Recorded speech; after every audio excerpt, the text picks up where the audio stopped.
Et salut tennis et bienvenue dans cette vidéo. Aujourd'hui, on va voir quelque chose qui est fondamental pour la tactique, c'est l'anticipation.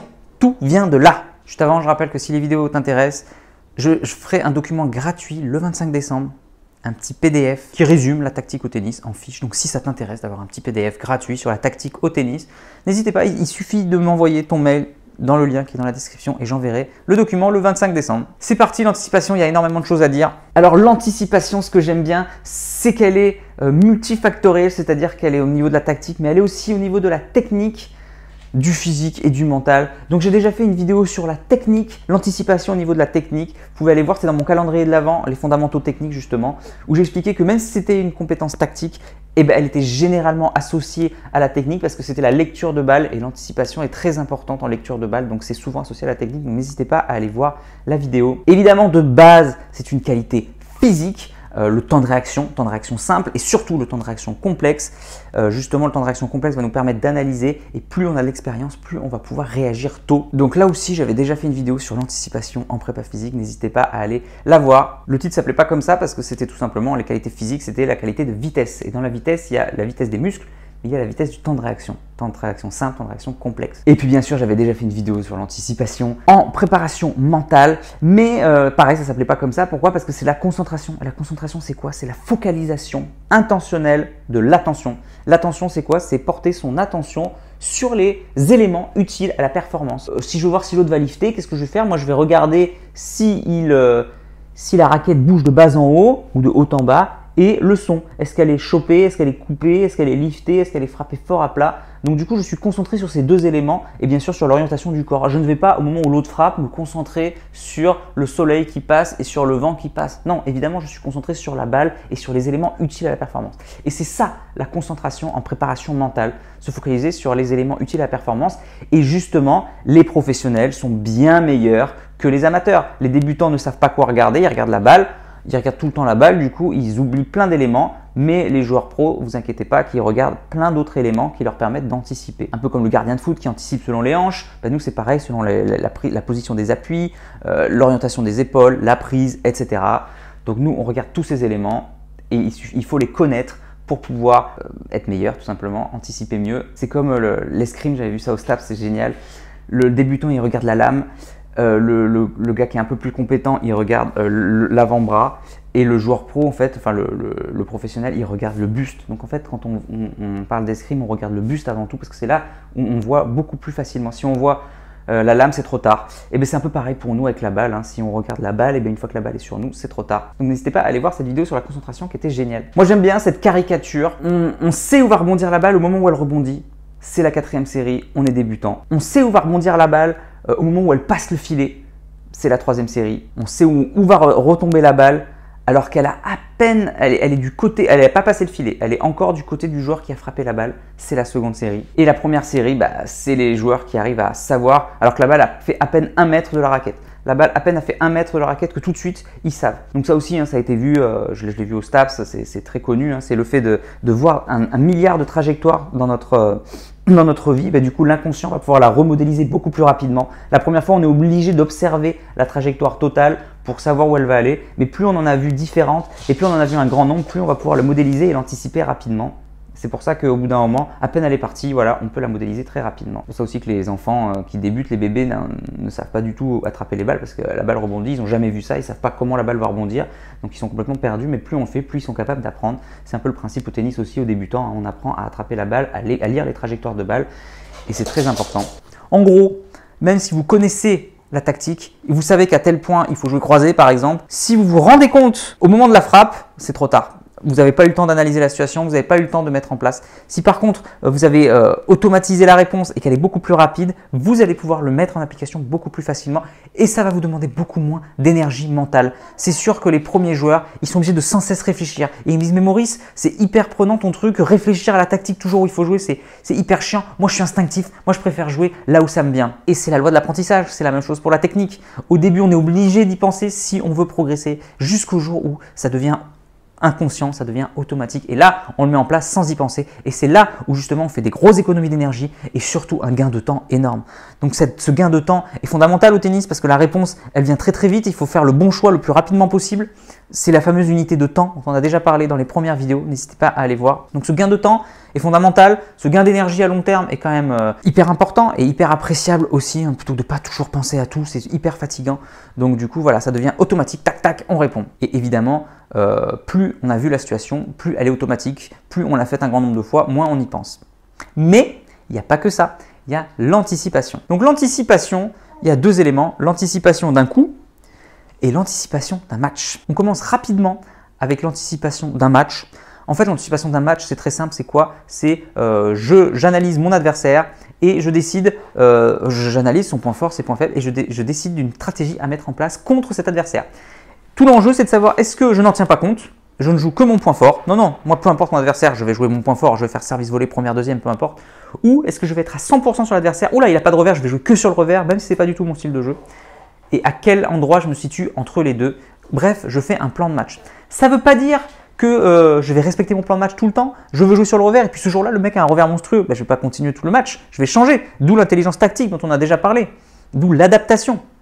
Mais voilà, tout ça pour dire qu'un plan de jeu en début de match, c'est quand même intéressant. Moi, j'aime bien avoir trois plans de jeu différents. Plan A, plan B, plan C. Ça peut être soit 3 points forts. Moi, c'est mon service, moi, c'est ma volée, moi, c'est mon coup droit, etc. Et en fonction de ça, je m'adapte. Jouer sur mes points forts en plan A, jouer sur le plan faible de l'adversaire au plan B et plan C, improviser. Ça peut être ça. Moi, je sais que mes plans, par exemple, c'est faire service volé sur première, deuxième, plan A. Plan B, c'est rester au fond et essayer de prendre tôt, de varier un peu, de choper. Plan C, je reste complètement au fond, je ne fais pas une seule faute, je fais que des chops de merde, j'attends le jeu, je fais que des lobes, que des bulles, etc. Voici mes 3 plans de jeu. Mais voilà, chacun doit avoir des plans différents, mais surtout, il doit en avoir. Trop de joueurs ont un seul plan A, ça marche pas, tant pis, ça passe ou ça casse, on brûle les navires et on y va. Sauf que le jour où ça passe pas, bah, pas de chance, ils n'ont aucun plan B et ils se font complètement défoncer. Donc c'est très important d'avoir des plans de rechange. Donc voici pour la préparation de match. Ça s'appelle l'anticipation du match. Ça peut être une anticipation pour un tournoi, hein, bien sûr. On peut aller plus loin aussi, hein, en fonction de la préparation physique, de la préparation mentale, etc. On est encore dans un autre domaine. Et puis, bien sûr, il y a l'anticipation des coups. L'anticipation des coups, c'est quoi? C'est regarder comment l'adversaire est juste avant la frappe pour pouvoir savoir où il va jouer. Alors, il y a plusieurs choses. Déjà, il y a ça. Regarder comment l'adversaire est. C'est sûr qu'un débutant, en général, on va pouvoir lire son jeu ultra facilement. Ah mais il est là, il a le plan de frappe derrière, la balle va forcément aller là. Le mec est bien devant, appui en ligne, on sait qu'il va jouer long de ligne, etc. Donc en fonction de son placement, on va savoir où il va jouer. Ça devient de plus en plus difficile avec les joueurs de haut niveau, hein, parce qu'ils sont capables dans n'importe quelle position, grâce au poignet, de trouver des zones opposées. Donc évidemment, c'est plus difficile. Quand on n'y arrive pas à avoir le placement de l'adversaire, il y a la récurrence du match. La récurrence du match, c'est quoi? C'est je ne connais pas mon adversaire. Au début, j'observe le premier set. En fait, à chaque fois qu'il est en bout de course, il joue croisé. À chaque fois que je monte au filet, il me tire un passing long de ligne. Donc au début, je me fais avoir, je me prends des passings, mais au fur et à mesure du match, moi, j'enregistre tout. Et au bout d'un moment, j'anticipe, je me dis, ah, il me fait que des passings long de ligne. Et bien du coup, je vais bloquer le long de ligne. Et c'est pour ça qu'en fin de match, en général, je suis bien meilleur qu'en début de match parce que je connais mon adversaire sur le bout des doigts, je sais où il va jouer. J'ai analysé les points importants aussi, je sais qu'en point important, sous stress, voici comment il va jouer, voici son style de jeu. Donc j'essaye vraiment de voir les schémas récurrents qui existent au fur et à mesure du match, c'est très intéressant. Évidemment, si vous pouvez connaître votre joueur avant, c'est l'idéal, on observe des vidéos, on l'a joué 1 million de fois, on sait comment il joue, on le connaît par cœur. Donc très important de savoir comment il va jouer. C'est pour ça aussi qu'il y a les styles de jeu qui sont là pour nous aider. Il a tel style de jeu, et je sais que je vais pouvoir apporter telle réponse. En général, à chaque point fort, il existe un point faible. Donc voilà, grâce à ma connaissance, je vais pouvoir mettre en application tout ça. Bon, évidemment, il y a l'adaptation, hein, les conditions météorologiques, la fatigue du jour, la surface, etc. Est-ce qu'il est gaucher, etc. etc. Je ne vais pas m'étendre sur l'observation de la position de mon adversaire parce que c'est très compliqué. La vidéo pourrait prendre 1 heure. Mais voilà, je vous conseille de travailler avec votre entraîneur. N'hésitez pas à observer vous en match pour essayer de voir si vous êtes capable d'anticiper. À chaque fois qu'il a les appuis ouverts, où est-ce qu'il va jouer? À chaque fois qu'il a les appuis en ligne, où est-ce qu'il va jouer? Regardez les prises. Est-ce qu'il a une prise fermée, extrême? Est-ce qu'il a une prise fermée? Est-ce qu'il a une prise plutôt ouverte? Les prises ouvertes, en général, c'est des joueurs qui vont jouer à plat. Les prises très fermées, c'est des lifters. Donc en fonction de leur prise, on va savoir où ils vont jouer. Quand ils sont en bout de course, on va savoir si le mec il est en train de préparer, il va tirer un passing ou s'il a le tamis vers le ciel, s'il va choper. Dans ce cas-là, on peut avancer dans le terrain pour faire une montée à contre-temps. L'observation du tamis, des prises et des appuis est très importante. Donc travaillez vos dons d'observation. Bon, et puis bien sûr, hein, l'intelligence tactique, c'est en fonction de tel endroit du terrain, on sait où est-ce qu'il peut jouer. Évidemment, c'est toute la base de ces vidéos. Hein. Plus il est en défense, plus on sait que le mec va jouer en diagonale. Donc il faut se replacer sur la bissectrice des angles, hein, on en a déjà parlé dans une précédente vidéo. Là encore, ça dépend de l'adversaire.